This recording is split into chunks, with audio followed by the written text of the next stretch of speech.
Bismillahirrahmanirrahim. Assalamualaikum warahmatullahi wabarakatuh. Jumpa lagi dengan Bapak di Rian Rio Official. Wah, kayaknya suaranya kegedean ya. Ya, kita akan jumpa lagi dengan Pak Rian dalam pembelajaran di kelas 4 SD ya. Apa kabar anak-anakku semuanya?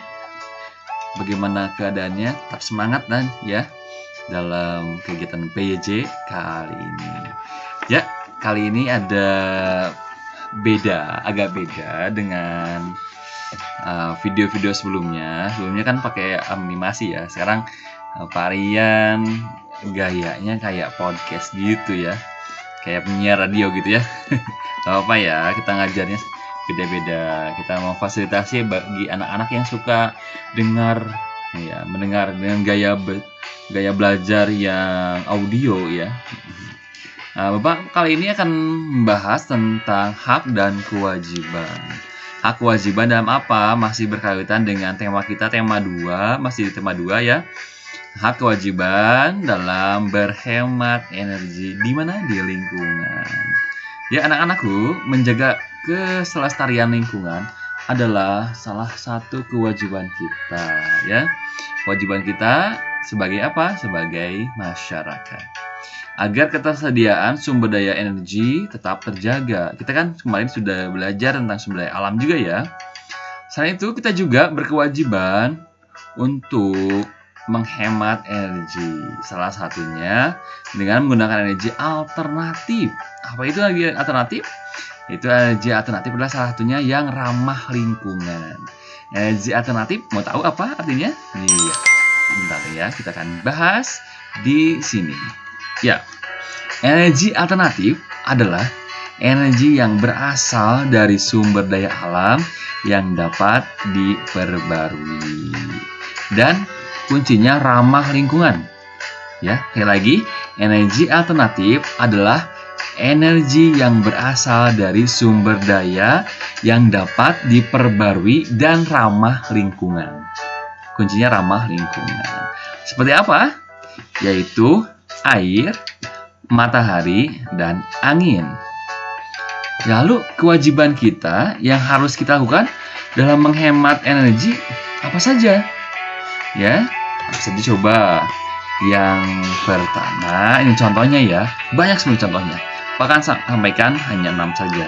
Yang pertama, yang satu, menggunakan lampu hemat energi dan menggunakan penerang cahaya dengan menggunakan matahari pada siang hari ya. Jadi kalau siang hari ya matikan aja ya lampunya, kemudian pakai matahari saja. Keduanya yaitu matikan alat elektronik seperti kipas angin, AC, komputer, laptop, televisi, atau HP jika tidak digunakan.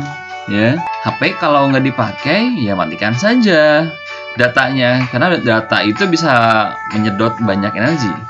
Ya, tapi kalau diperlukan maka nyalakan. Ketiganya yaitu mengeringkan pakaian dengan sinar matahari. Walaupun anak punya pengering di mesin cucinya, kalau bisa pakai sinar matahari ya, kecuali sudah otomatis ya. Keempatnya, melakukan reboisasi di lingkungan sekitar. Apa itu reboisasi? Reboisasi itulah penanaman kembali dari hutan atau lingkungan yang tidak ada pepohonan besarnya. Kelima, yaitu membangun gedung yang ramah lingkungan, yaitu menggunakan penerangan alami yang cahaya matahari, kemudian bahan-bahannya yang ramah lingkungan, yang bisa daur ulang sebagiannya ya, bahan-bahan dari bahan ulang. Kemudian keenamnya menghemat kertas. Tahu tidak anak-anak? Kertas itu, satu rim itu berasal bahan bakunya dari satu pohon yang umurnya kurang lebih 5 tahun. Bayangkan, kalau kita menghamburkan kertas, itu banyak sekali pohon yang tebang. Nih, Bapak punya buku karya Bapak sendiri, nih ya. Sahabat Sampah Kertas judulnya. Bapak sudah menuliskan di sini bagaimana cara menghemat kertas. Jadi kita dengan menghemat kertas kita bisa menjaga alam.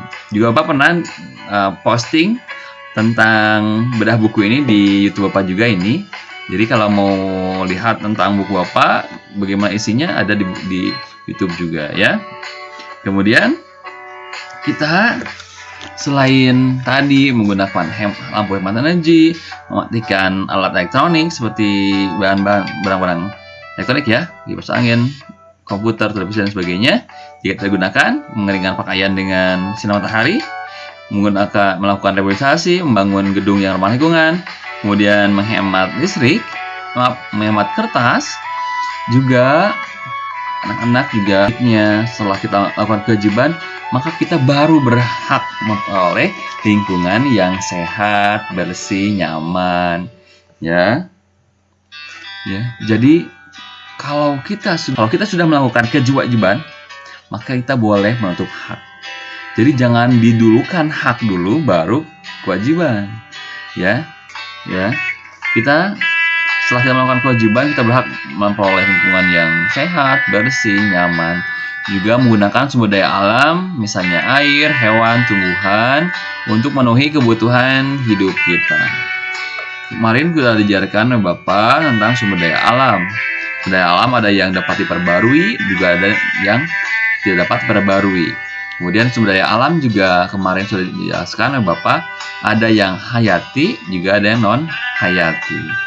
Semuanya walaupun yang dapat diperbarui harus dijaga juga agar kelestarian alamnya dapat terus terjaga.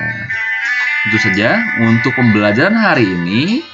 Jika ada yang kurang mengerti, silakan tanyakan ke Bapak lewat WhatsApp atau telepon langsung atau SMS.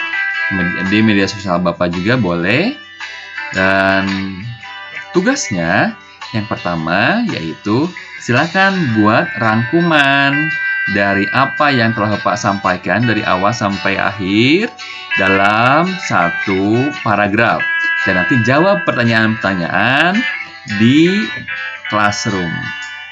Nanti akan dikirimkan oleh Bapak ya di tugas.